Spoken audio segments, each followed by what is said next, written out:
یہاں تک اسٹرکچر تو پورے کا پورا موجود تھا، آج سے 4 سال پہلے تک موجود تھا، جب یہ اقتدار میں آئے ہیں اس وقت یہ موجود تھا۔ کشمور سے ان کا تعلق ہے، یہ شاہوالی میں بیپاری کا کام کرتے تھے، تاجر۔ سبسکرائب کریں اور بیل دبائیں تاکہ کوئی خبر رہ نہ جائے۔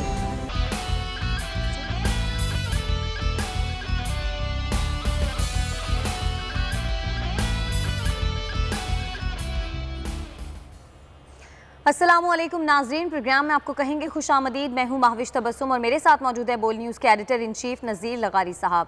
ناظرین، خیبر پختونخوا میں بلدیاتی انتخابات کے پہلے مرحلے میں تحریک انصاف کو بری طرح سے شکست ہوئی اور JUIF ہر لحاظ سے پاکستان تحریک انصاف سے آگے رہی۔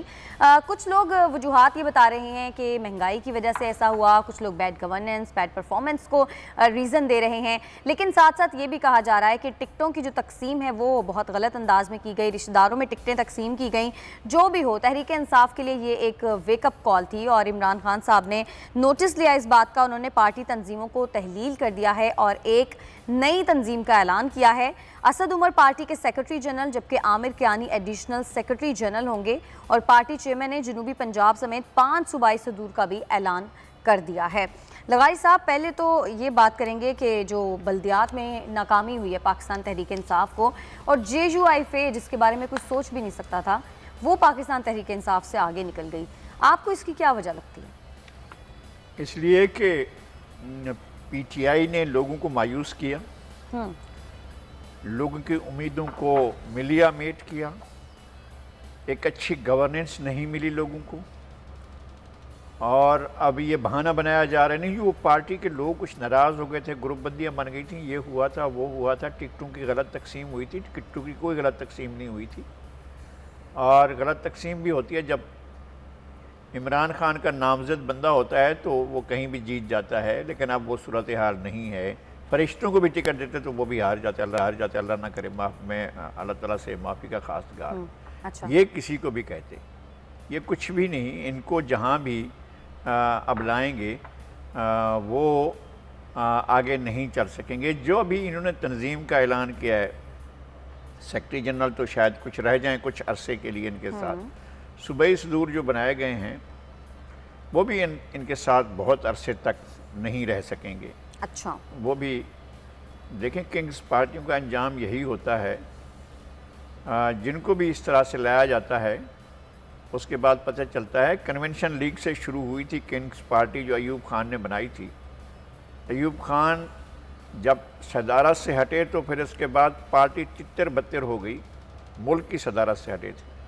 یہ وزارت عظمیٰ کا تاج ان سے اترنے تو دیں نا، پھر اس کے بعد دیکھیں گے کس طرح سے لوگ ادھر ادھر اپنی جگہیں تلاش کرتے ہیں۔ ان کے وزیر اعظم ہوتے ہوئے بھی بہت سے لوگوں سے رابطے کر رکھے ہیں، ابھی بھی بہت سے لوگ۔ لیکن سر JUIF کی تو اس میں اپنی کوئی کامیابی نہیں ہے نا، وہ تو لوگ تحریک انصاف سے مایوس تھے تو اس وجہ سے تحریک انصاف کی جگہ انہوں نے JUIF کو دے دیا۔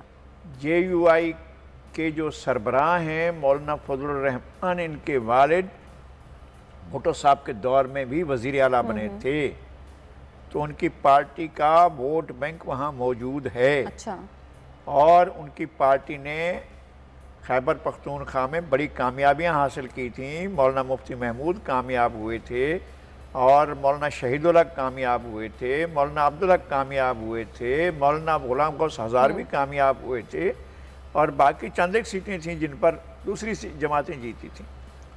اور مفتی محمود نے اپنے عہد کے موسٹ پاپولر، اور آج تک موسٹ پاپولر جو ہیں، ذوالفقار علی بھٹو کو ہرایا تھا۔ اچھا، ان کے والد نے۔ مولانا فضل الرحمان ابھی یہ جو جنرل مشرف کے دور میں ایک وہ ہوا، یہ تو صوبے کا اقتدار بھی ان کے پاس تھا، صوبائی وزیر اعلیٰ بھی ان کے آدمی تھے، اکرم درانی۔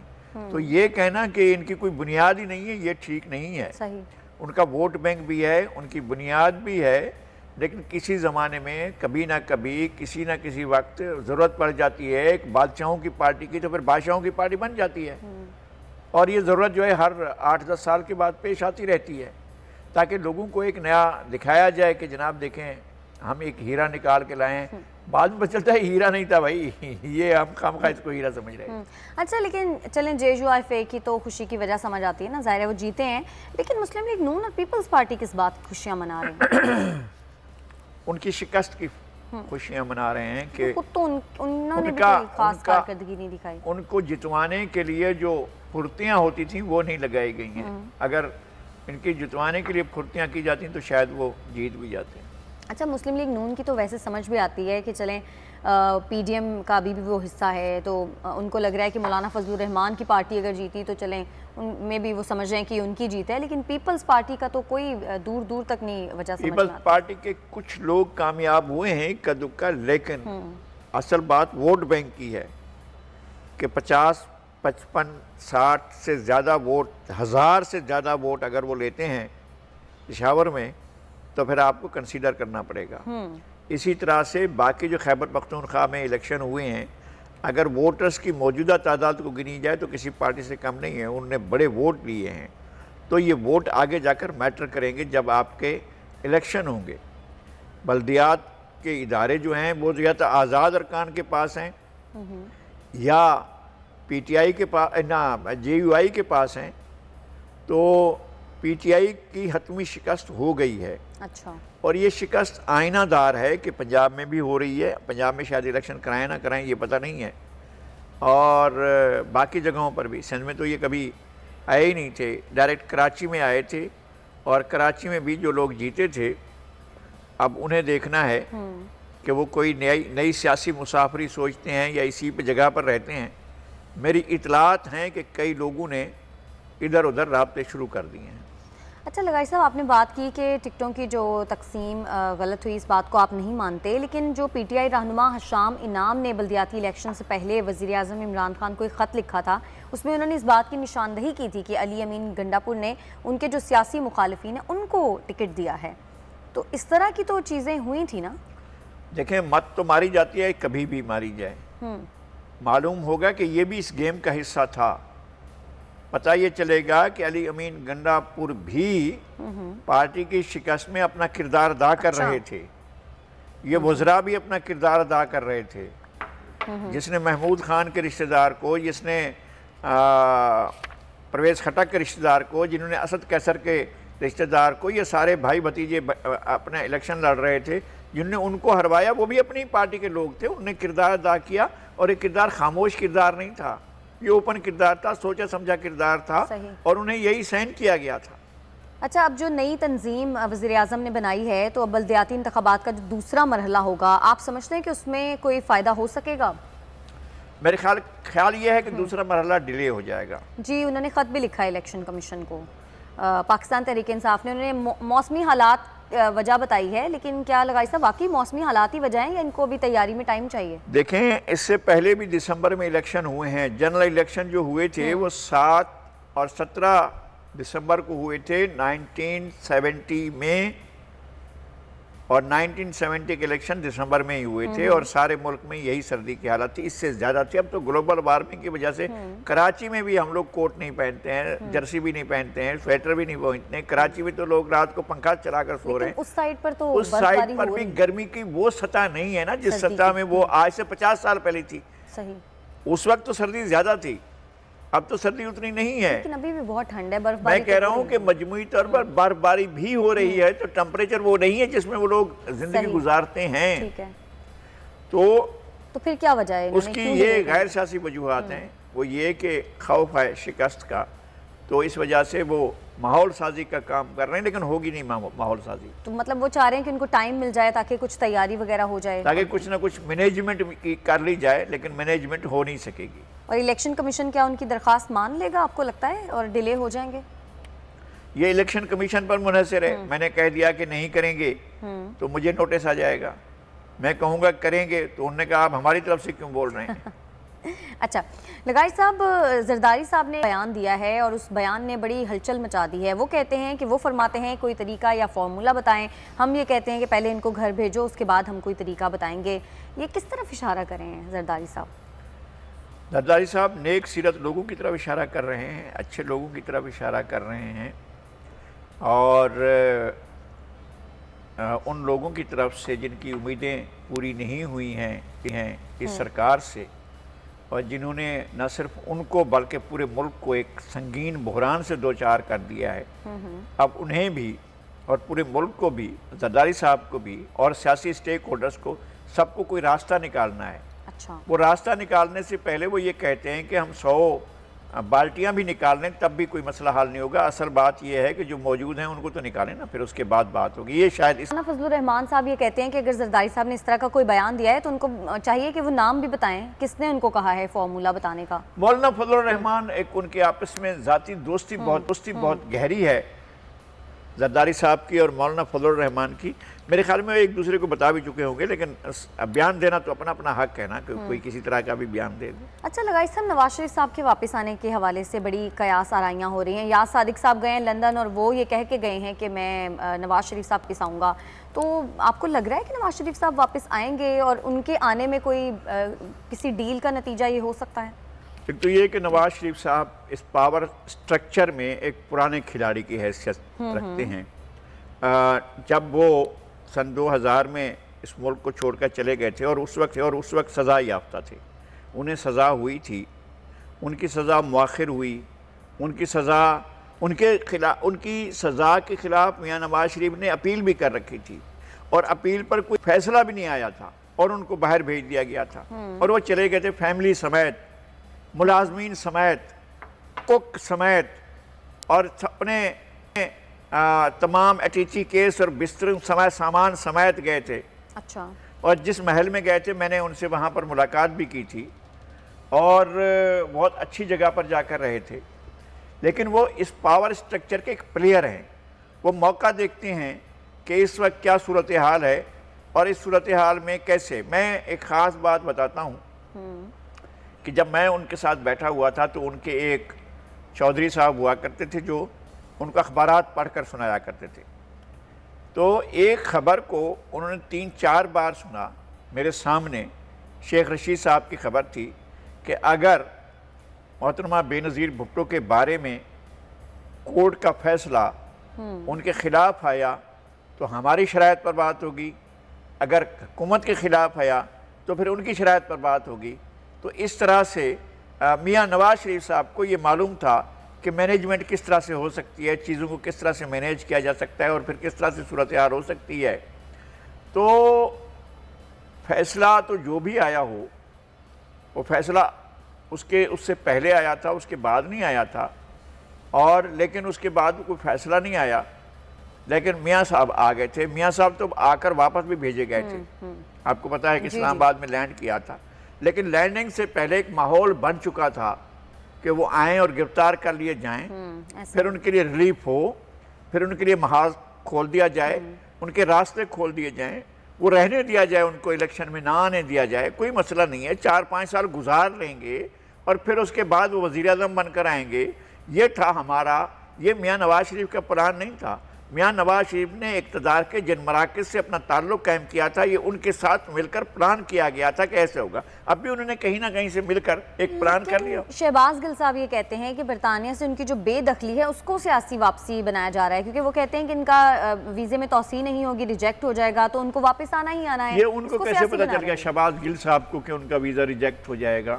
مسئلہ یہ ہے کہ ایک دفعہ انکار ہو گیا ہے، اگر نہیں کر رہے ہیں تو اس کے بعد انہوں نے کوئی نہ کوئی آپشن لے رکھا ہے۔ اور دوسرے انٹرنیشنل کھیل میں ہم دیکھ رہے ہوتے ہیں جو ظاہر میں ہو رہا ہے، جو پس منظر میں ہو رہا ہے، جو پیچھے ہو رہا ہے، سر آئینہ میرا عکس ہے، پس آئینہ کوئی اور ہے۔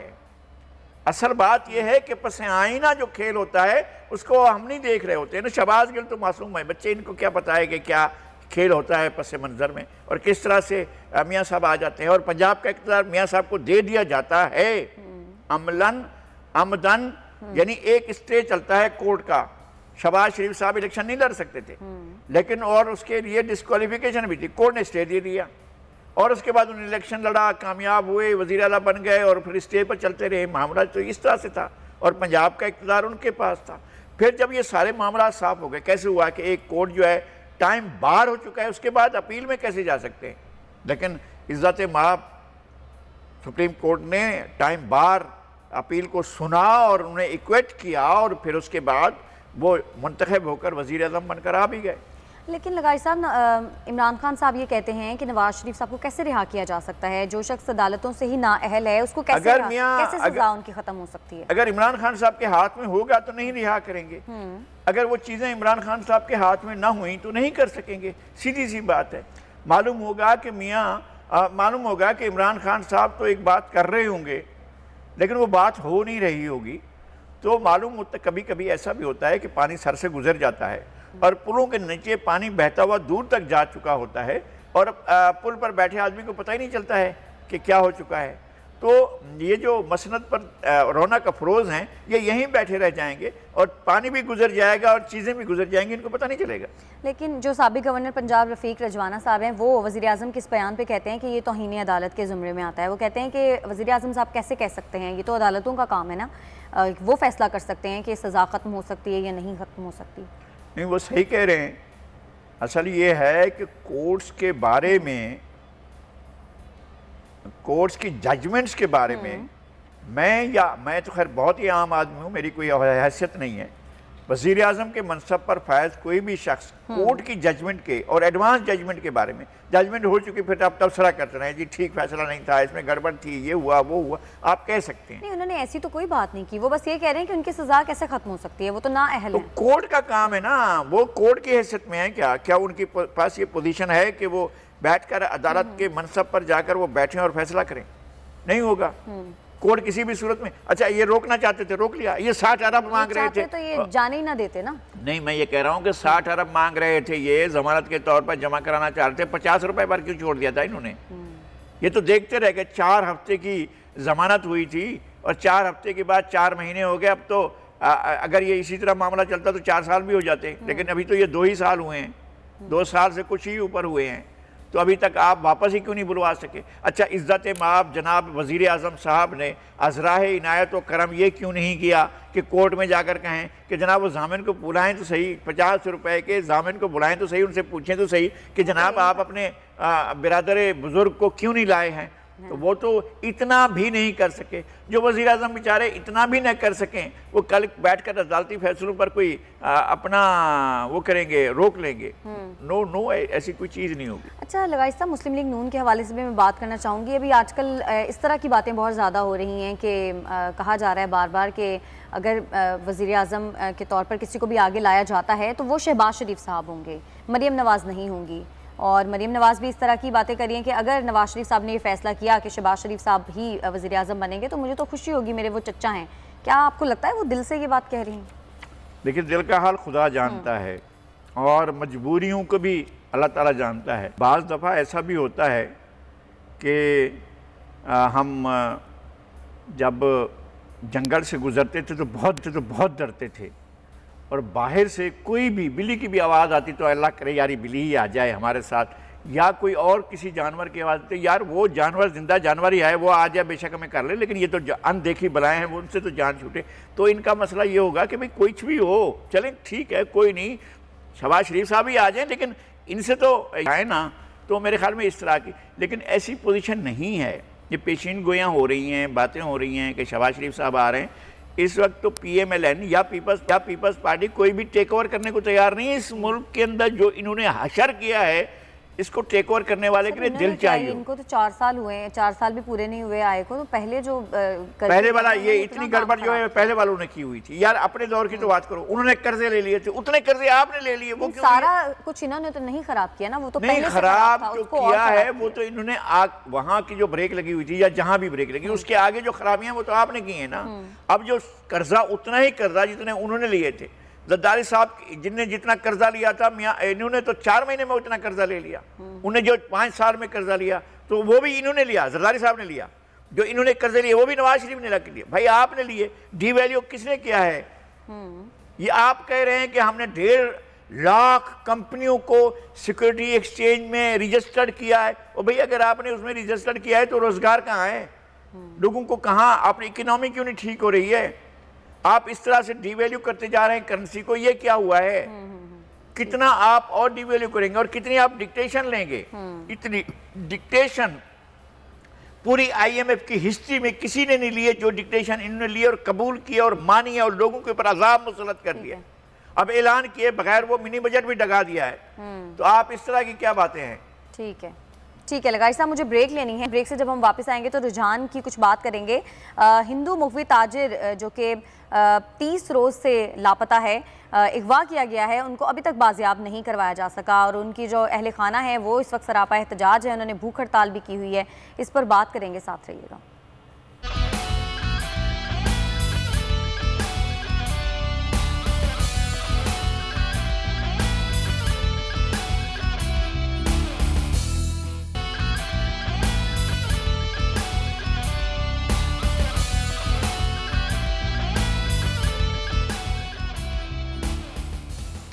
ویلکم بیک ناظرین. 30 روز گزر گئے ہیں اور ہندو مغوی تاجر چندر لال 30 روز ہو گئے ہیں وہ لاپتہ ہے، اور ان کے جو خاندان والے ہیں وہ انصاف کے لیے دربدر کی ٹھوکریں کھانے پر مجبور ہیں. ان کی ماں اور اہل خانہ نے کھانا پینا چھوڑ دیا ہے، اور ماں یہ کہتی ہیں کہ ہمیں یہ بھی نہیں پتا کہ ہمارا بیٹا زندہ بھی ہے یا نہیں. اور ساتھ ساتھ یہ بھی بتایا جا رہا ہے کہ چندر لال بیمار طبیعت انسان ہے، شوگر، بلڈ پریشر اور دل کے عارضے میں بھی وہ مبتلا ہیں. یہ سارا آخر معاملہ ہے کیا، کس طرح سے ان کو اغوا کیا گیا، اور اب تک پولیس کیا بتا رہی ہے، اس پر بات کریں گے. علی نواز دانش ہمارے نمائندے ہمارے ساتھ موجود ہیں. علی نواز دانش، آگاہ کیجیے گا پولیس نے اب تک کیا کیا ہے اس سارے کیس میں، اور ذرا بیک گراؤنڈ بھی بتائیے گا کہ کب یہ اغوا ہوئے تھے، کیا واقعہ تھا یہ جی گزشتہ ماہ 25 نومبر کی شام کو انڈس ہائی وے شاہوالی تھانہ کے حدود سے جو ہے نا چندر لال کو کچا کے جو ڈاکو ہیں، ڈاکو گینگز ہیں، انہوں نے مسلح طور پر اغوا کر لیا تھا. مہینہ گزر جانے کے باوجود اس کے جو ورثاء ہیں انہوں نے مختلف جگہ پہ احتجاج کیے، انڈس ہائی وے کو اغوا کیا، پریس کلب میں جا کے احتجاج کیا، اور اس کے بعد ڈی پی او آفس میں جا کے جتنے بھی ہندو خبر ہیں انہوں نے جا کے پلے کارڈ اٹھا کے وہاں پہ احتجاج کیا. تب جا کے جو آئی جی پنجاب ہے انہوں نے نوٹس لیا. جہان کچے میں جو ہے نا وہ پولیس کی جانب سے آپریشن کا آغاز کر دیا گیا ہے. تاہم وہ جو مغوی چندر لال ہے اس کے حوالے سے ان کا پتہ نہیں چل رہا ہے. چندر لال بیسکلی کشمور کے ایک تاجر ہیں، اس کے ساتھ ساتھ اس کے خاندان کے مطابق خاندان والوں نے یہ بھی بتایا ہے کہ وہ جو ہے نا اس کی طبیعت بھی خراب رہتی تھی، ان کے عارضے میں بھی مبتلا تھے. اس کے اچھا، چندر لال کا تعلق جو ہے علی نواز، چندر لال کا تعلق جو ہے وہ کشمور سٹی سے ہے. جی بالکل سر، یہ جو ہے نا اپنا شاہوالی پنجاب اور سندھ بالکل یہ جو ہے جی وہ آخری پنجاب صوبے کا آخری تھانہ جو ہے وہ شاہوالی تھانہ ہے، اور اس کے بعد کشمور شروع ہو جاتا ہے. یہ انڈس ہائی وے پر آخری جو یہاں پر پنجاب کی سرحد لگتی ہے اور کشمور شہر کے قریبی ہے. تو یہ جوریڈکشن جو ہے وہ شاہوالی کی ہے، یا وہ اس کی اپنی رہائش جو ہے وہ شاہوالی میں ہے یا کشمور سٹی میں ہے؟ یہ چندر لال سے یہ جو ہے نا بیسک کشمور سے ان کا تعلق ہے. یہ شاہوالی میں بیپاری کا کام کرتے تھے، تاجر تھے، اناج کا کام کرتے تھے. اس سلسلے میں جب وہ یہاں پہ آئے تو ڈاکو نے ان کو رستے سے جو ہے نا گن پوائنٹ پر اغوا کر لیا.